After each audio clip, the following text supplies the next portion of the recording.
চরিত্র তো ঠিক নেই। মানে কি করলাম আমি? তুই কত ছেলের সাথে প্রেম করেছিস তা কি ভুলে গেছিস? আর কত ছেলের সাথে পার্কে, হোটেলে, বাকিগুলো তো নাই বললাম আমি। তাতে কি, তুইও তো কম মেয়ের সাথে মিশিস না। ওই প্রেম করার মেলামেশা করা এক না। তাহলে তুই আমাকে বিয়ে করবি না, তাই তো? কখনোই না। এখন যাও তো আমার রুম থেকে। এদিকে নীলা ওই রুম থেকে বেরিয়ে পড়ে, কেননা নীলার মাথায় এখন অন্যরকম বুদ্ধি খেলা করছে, যা আপনারা জানতে পারবেন। এইদিকে দুপুরবেলায় আকাশ, কোথায় তুই? এই তো আমি বাসায়। কেন, কি হয়েছে? আরে আগে কলেজ আয় তুই, তারপর তোকে বলবো। আচ্ছা, আসতেছি। আকাশ বের হয়ে আসতে যাবে, তখন ঈশা বলল, ভাইয়া ভাইয়া কোথায় যাচ্ছিস? আমি এই তো কলেজে যাব। কলেজে শেষে একটা অনুষ্ঠান করবে, অনুষ্ঠান শেষ করে চলে আসবো। তাছাড়া কয়েকদিন পর তো ভার্সিটিতে ভর্তি হবো, রেজাল্টও দিয়েছে। তারপর বন্ধুরা একটা ছোট অনুষ্ঠান করবে, তাই যেতে হচ্ছে। তোদের আবার ছোট অনুষ্ঠান? তোদের তো অনুষ্ঠানের নাম হলেই প্রায় 2 লক্ষ টাকা পার হয়ে যায়। কি করবো বল? আমার জন্য আসার সময় কিছু নিয়ে আসবি। আমি রুমে থাকবো, যত রাত হোক না কেন এসে দিয়ে যাবি। ঠিক আছে, দিয়ে যাবো। ওখান থেকে বেরিয়ে এসে বন্ধুদের সাথে আড্ডা দিতে থাকে। তার সাথে ওরা কে কোন ভার্সিটিতে ভর্তি হবে তা নিয়ে কথা বলতে থাকে। সত্যি আমরা সবাই একই ভার্সিটিতে ভর্তি হওয়ার চেষ্টা করবো। ঠিক আছে, তাই হবে। অনেক মজা হবে রে, নতুন নতুন মেয়ে আসবে, ওদের সাথে লাইনও মারা যাবে। তুই শালা তো শুধু মেয়ে নিয়েই পড়ে আছিস।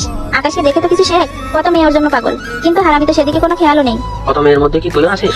কথাটা শুনে ওরা হাসি শুরু করে। ওদের হাসি শুনে এই তোরা হাসি বন্ধ করবি? তোরা ভালো করে জানিস আমি কেমন মেয়ে পছন্দ করি। আর ওই রকম মেয়ে যতদিন না পর্যন্ত না পাবো ততদিন আমার দ্বারা এইসব হবে না। তাছাড়া প্রেম ভালোবাসা হয়তো আমাকে দিয়ে হবে না। আচ্ছা, কাউকে না ভালো লাগলে আমাকে বিয়ে করবি কি?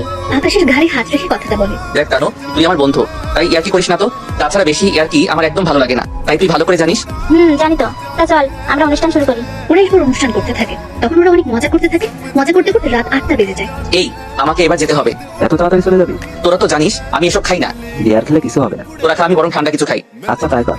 অনুষ্ঠান শেষ করে ঈশার জন্য নিয়ে আসে চকলেট। চকলেট এনে যখন রুমে আসে তখন ঈশা রুমে ছিল না, তাই আকাশ অপেক্ষা করতে থাকে। ঠিক তখন নীলা রুমে ঢুকে দরজা বন্ধ করে দেয়। এরকম দরজা বন্ধ করাতে আকাশ অবাকই হয়। তুই দরজা বন্ধ করলি কেন? তুই কি ভেবেছিস আমি তোকে এত তাড়াতাড়ি ছেড়ে দিব? মানে? তুই যদি এখন আমাকে বিয়ে করতে রাজি না হোস, তাহলে আমি এমন কিছু করবো যা তুই ভাবতেও পারবি না। কি করবি তুই? এরপর শুরু হলো নীলার মিথ্যে নাটক। এরপর কি হলো না হলো তা তো আপনারা জেনেছেন। ফ্ল্যাশব্যাক শেষ।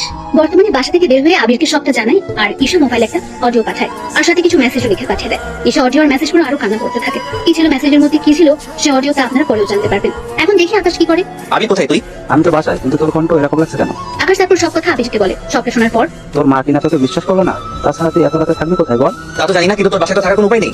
তুই তো জানিস আমার বাসায় বন্ধু বান্ধব নিয়ে আসা মানা। তার উপর রাতে থাকা তো আরো বেশি সমস্যা। তুই আপাতত কোনো হোটেলে রাতটা কাটা, সকালে একটা ব্যবস্থা করতো। আচ্ছা, দেখি কোথায় রুম পাই কিনা। এদিকে রাতে